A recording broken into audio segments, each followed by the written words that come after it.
लोकसभा चुनाव के लिए तेज हुआ प्रचार। क्या पार्टी से न्याय कर पा रहे हैं राहुल गांधी? अब शरद पवार के पोते पर ईडी का शिकंजा। नमस्कार, मैं हूं रूपाली बर्वे और आप देख रहे हैं वेब दुनिया की खास पेशकश WD नाउ, जिसमें बात करेंगे सप्ताह भर की सुर्खियों की एक अलग अंदाज। केंद्र में सत्तारूढ़ भाजपा की 195 सीटों के जवाब में कांग्रेस ने महज 39 उम्मीदवारों की पहली सूची जारी की है। भाजपा की पहली सूची में उत्तर प्रदेश, राजस्थान और मध्य प्रदेश जैसे हिंदी भाषी राज्यों के उम्मीदवार ज्यादा शामिल थे। वहीं कांग्रेस की पहली सूची में दक्षिणी राज्यों की सीटों पर ज्यादा उम्मीदवार घोषित किए गए। कांग्रेस ने एक बार फिर राहुल गांधी को केरल की वायनाड सीट से उतारा है, जबकि कांग्रेस के वरिष्ठ नेता शशि थरूर और वेणुगोपाल क्रमशः तिरुवनंतपुरम और अलपुजा सीट से लोकसभा चुनाव लड़ेंगे। 72 साल के राजनाथ सिंह को भाजपा ने एक बार फिर लखनऊ सीट से उतारा है, जबकि हेमा मालिनी एक बार फिर मथुरा सीट से लोकसभा उम्मीदवार बनाई गई है।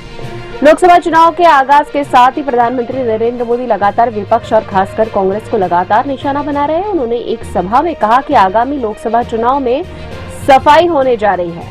श्रोताओं द्वारा अब की बार 400 पार के नारे लगाए जाने के बीच पीएम ने कहा कि यह मोदी की गारंटी नहीं है, बल्कि 140 करोड़ भारतीयों की गारंटी है। हालांकि टिकट कटने से नाराज भाजपा नेताओं का विरोध भी सामने आ रहा है। चूरू से भाजपा सांसद राहुल कसवा अपने समर्थकों के साथ पार्टी को चुनौती देने के अंदाज में नजर आ रहे हैं।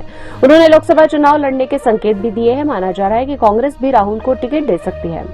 कसवा को इस सीट पर मजबूत उम्मीदवार माना जा रहा है। दूसरी ओर विपक्ष भी सरकार पर हमलावर है। तृणमूल कांग्रेस ने केंद्र सरकार द्वारा LPG सिलेंडर के दाम में 100 रुपए कटौती की घोषणा की आलोचना की। मुख्यमंत्री ममता बनर्जी की पार्टी ने इस सांकेतिक कटौती और सस्ता राजनीतिक हथकंडा भी करार दिया। उन्होंने इसे राजनीतिक अवसरवादिता की पराकाष्ठा करार दिया। नेशनल कॉन्फ्रेंस के नेता उमर अब्दुल्ला ने नसीहत भरे अंदाज में कहा कि पीएम नरेंद्र मोदी पर व्यक्तिगत हमले विपक्ष पर उल्टे पड़ रहे हैं और उनके परिवारों को लेकर टीका टिप्पणियां भी नुकसानदेह साबित हो रही हैं। मैं बस यह कहूंगा कि हमें ऐसे निजी राजनीति नहीं करनी चाहिए, बल्कि जनता के मुद्दे उठाने चाहिए। वहीं कांग्रेस के कई नेता लोकसभा चुनाव से ठीक पहले भाजपा में शामिल हो गए हैं। केरल के पूर्व मुख्यमंत्री करुणाकरण की पुत्री पद्मजा भाजपा में शामिल हो गई है। केरल में कमजोर समझे जाने वाली भाजपा के लिए इससे फायदा हो सकता है। मध्य प्रदेश में भी पूर्व मंत्री सुरेश पचौरी, पूर्व विधायक संजय शुक्ला और विशाल पटेल, भोपाल जिला कांग्रेस के पूर्व अध्यक्ष कैलाश मिश्रा समेत कई अन्य नेता भाजपा में शामिल हो गए हैं। हालांकि भाजपा को पश्चिम बंगाल में झटका लगा है, जहां चुनाव से पहले भाजपा को झटका देते हुए नादिया जिले में मथुआ बहुल क्षेत्र से भाजपा विधायक मुकुट मणि अधिकारी तृणमूल कांग्रेस में शामिल हो गए। भाजपा के डबल इंजन सरकार के नारे के बीच आम आदमी पार्टी ने नया नारा दिया है। उन्होंने कहा कि हमारा नारा है संसद में भी केजरीवाल तो दिल्ली होगी और खुशहाल। दिल्ली के मुख्यमंत्री ने कहा है कि राष्ट्रीय राजधानी और पंजाब में आपका शासन है और ये ऐसे दो राज्य है जहां बिजली की आपूर्ति निःशुल्क है। लोकसभा चुनाव से पहले नेताओं को इधर से उधर जाने का सिलसिला भले ही लगातार चल रहा हो, लेकिन जनता के मन में क्या है यह फिलहाल कोई नहीं जानता। 14 जनवरी को मणिपुर से शुरू हुई राहुल गांधी की भारत जोड़ो न्याय यात्रा 17 मार्च को मुंबई में खत्म होने जा रही है। पहले इस यात्रा का समापन 20 या 21 मार्च को होना था। हालांकि इस बार राहुल की यात्रा भारत जोड़ो यात्रा के मुकाबले काफी कमजोर रही। लोकसभा चुनाव के टिकटों की घोषणा के बीच राहुल की यात्रा जारी है। यात्रा के समापन कार्यक्रम में मुंबई में इंडिया गठबंधन के कई नेता मौजूद रह सकते हैं। यात्रा की शुरुआत से ही भाजपा कांग्रेस को एक के बाद एक झटके दे रही है। गुजरात में कांग्रेस विधायक अरविंद लदानी ने लोकसभा चुनाव से पहले पार्टी को तगड़ा झटका देते हुए गुजरात विधानसभा और कांग्रेस की प्राथमिक सदस्यता से इस्तीफा दे दिया। गत 3 महीने में लदानी कांग्रेस के चौथे विधायक हैं जिन्होंने इस्तीफा दिया है। गुजरात कांग्रेस के पूर्व अध्यक्ष और वरिष्ठ विधायक अर्जुन मोढवाडिया भी भाजपा में शामिल हो गए थे। उनसे पहले खंभात से विधायक चिराग पटेल और बीजापुर से विधायक CJ चावड़ा भी भाजपा में शामिल हो गए थे। अब विधानसभा में कांग्रेस सदस्यों की संख्या घटकर 13 रह गई है। यह स्थिति विधानसभा चुनाव के महज 15 महीने के बाद उत्पन्न हुई है। मध्य प्रदेश, राजस्थान, उत्तर प्रदेश समेत कई अन्य राज्यों में भी कांग्रेस नेता भाजपा में शामिल हो गए हैं। मोदी की गारंटी के जवाब में कांग्रेस ने भी 5 बड़ी गारंटियों की घोषणा की है। इनमें बढ़ती भरोसा, पहली नौकरी पक्की, पेपर लीक से मुक्ति, गिग इकोनॉमी में सामाजिक सुरक्षा व युवा रोशनी भी शामिल है। इस घोषणा के बाद राहुल गांधी ने एक्स पर पोस्ट में कहा कि देश के युवाओं, कांग्रेस आपको 5 ऐतिहासिक गारंटियां दे रही है जो आपकी तकदीर बदल देगी। राहुल ने कहा कि बढ़ती भरोसा, 30 लाख सरकारी पदों पर तत्काल स्थायी नियुक्ति की गारंटी, नौकरी पक्की यानी कि हर स्नातक और डिप्लोमाधारी को 1 लाख रुपए प्रति वर्ष मानदेय के अप्रेंटिसशिप की गारंटी। पेपर लीक से मुक्ति यानी कि पेपर लीक रोकने के लिए नया कानून बनाकर विश्वसनीय ढंग से परीक्षा के आयोजन की गारंटी। और गिग इकोनॉमी में सामाजिक सुरक्षा। युवा रोशनी में 5,000 करोड़ रुपए के राष्ट्रीय कोष से जिला स्तर पर युवाओं को स्टार्टअप फंड देकर उन्हें उद्यमी बनाने की गारंटी। कांग्रेस नेता ने कहा कि युवाओं के सपनों को हकीकत बनाना कांग्रेस का संकल्प है। हालांकि अपनी पहली सूची में कांग्रेस ने दक्षिण के किले पर फोकस किया है, वहीं कांग्रेस के लिए पिछली बार से ज्यादा सीटें जीतना एक बड़ी और कड़ी चुनौती साबित होगी।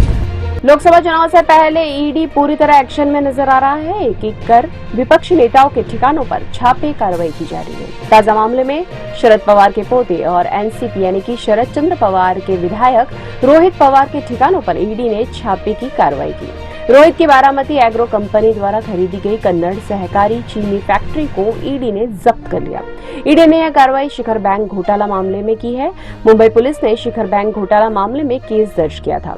सुप्रिया सुले ने कहा कि रोहित की कंपनी के स्वामित्व वाली चीनी मिल की संपत्ति कुर्क करने की ईडी की कार्रवाई सत्ता का दुरुपयोग है।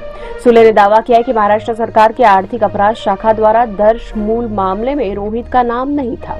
सुले ने दावा किया है कि ईओडब्ल्यू द्वारा दर्ज की गई प्राथमिकी में कुछ ऐसे लोगों के नाम थे जो भाजपा या उसके सहयोगियों के साथ जुड़े हुए थे। उन्होंने सवाल किया कि यह कैसा न्याय है? अगर किसी ने गलती की है तो आप कार्रवाई करने के लिए स्वतंत्र है, लेकिन सिर्फ इसलिए कि रोहित सच के लिए लड़ रहे हैं और सच बोल रहे हैं, क्या यह कार्रवाई उनके साथ अन्याय नहीं होगी? उधर यूपी में धन शोधन मामले में ईडी ने सपा विधायक इरफान सोलंकी के कानपुर स्थित परिसरों पर छापे मारे। वहीं सुप्रीम कोर्ट ने कलकत्ता हाई कोर्ट के आदेश को चुनौती देने वाली ईडी की उस याचिका पर सुनवाई करने से इनकार कर दिया जिसमें रुजिरा बनर्जी के संबंध में जांच से जुड़ी जानकारियां आरोप पत्र दाखिल करने से पहले सार्वजनिक या मीडिया में खुलासा न करने के लिए जांच एजेंसी को निर्देश जारी किया गया था। वहीं ईडी की शिकायत के बाद दिल्ली की अदालत ने मुख्यमंत्री केजरीवाल को तलब किया है।